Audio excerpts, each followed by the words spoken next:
Hello, everyone, and my name is Scott Coughlin, and I'm a member of NUIT's Research Computing Services team.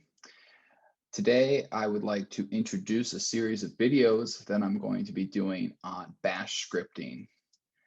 These videos are going to cover the following aspects of writing Bash scripts. The first is today's video, where we're going to just talk about kind of general considerations, refer to the resources that people can use, which will also be in the show notes. Next, we're going to talk about variables and arguments in Bash, followed by talking about writing loops in Bash, followed by talking about Bash arrays. And we're going to end this video series talking about writing a Bash function. So, as always, Google and Stack Overflow are your friends when it comes to issues surrounding Bash syntax, Bash programming in general. And we do encourage you during this video series to use it extensively. At the end of every video in this series, we are going to be doing an exercise that refers back to the concepts that were covered during that video. So that includes this first video. We will be doing an exercise. So Bash scripting. Well, basically a Bash script is just a compilation of Bash commands in a single file. The reason why you might want to use a Bash script is you might find yourself when you're on a remote computer typing in the same set of commands over and over again to run your analysis or to run a certain workflow on that machine. And so instead of doing that every time on the shell, you're going to want to write all those commands into a coherent script that you can just run with a single line. Okay. Now, in this first video, I wanted to just comment on a couple good resources. Software Carpentry has some nice information on working in a terminal, working in a shell, working in a Bash environment that is useful. On Mac and Windows, it should be pretty easy to get a Bash environment locally. You can follow these instructions. In addition, NUIT provides resources on its GitHub page that you can play around with, read through to get your feet wet when it comes to Bash and writing Bash scripts. Finally, if you don't want to download a Bash environment locally on your machine, there are a couple good web resources for launching and playing around with a Bash shell environment online. So here are the links to those. Like I said, I'll also put this information in the show notes. So the key thing about a Bash script is it's just like any other programming language. Python, R, MATLAB, you have some interpreter, in this case, Bash. You have some script with a specific type of extension, in this case, .sh for .shell. In Python, it's .py. In R, it's .r. In MATLAB, it's .m, right? And so the bare bones to write a Bash script is to have some file with .sh at the end.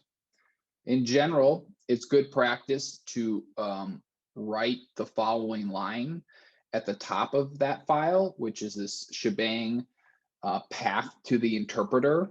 So in this case, like Bash, when you type Bash on the command line, it doesn't actually live in the folder you type Bash in. It lives in a folder called bin. So you want to do that so that all of the subsequent lines of that file, it's clear what language the program is written in, as well as it is clear what program those lines of code should be executed inside of. Okay. And then finally, just like you do with MATLAB or with Python or with R, you have the name of the program, Bash, the name of the script you wrote, myscript.sh, and you call that from the command line. Okay.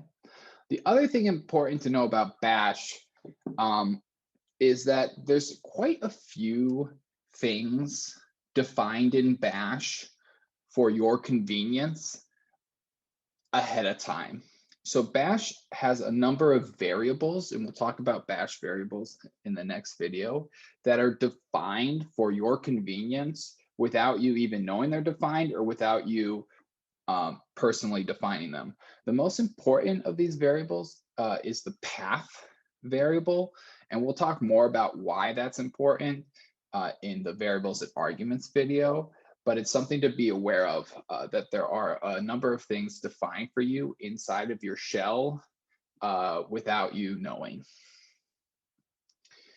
Okay, the other thing is that not only are there things defined within your shell without you knowing by the system, you actually have the power for your own personal shell to define variables or to run and define functions and commands as soon as you create a new shell yourself. So you can sort of layer on top of the system defined functions and variables your own variables and functions if they prove convenient for you to do so.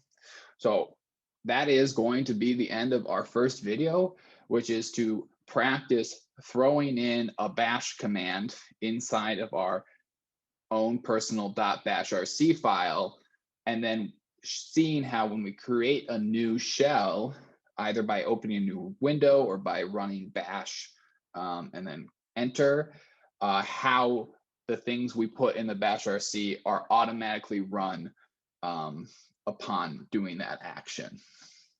Okay, so as will be the case with all the videos in this series, I'm going to be doing my work on Quest as a temp user. You can be doing this locally on your computer. You can be doing this on Quest as well. It should have all of the same features. Okay.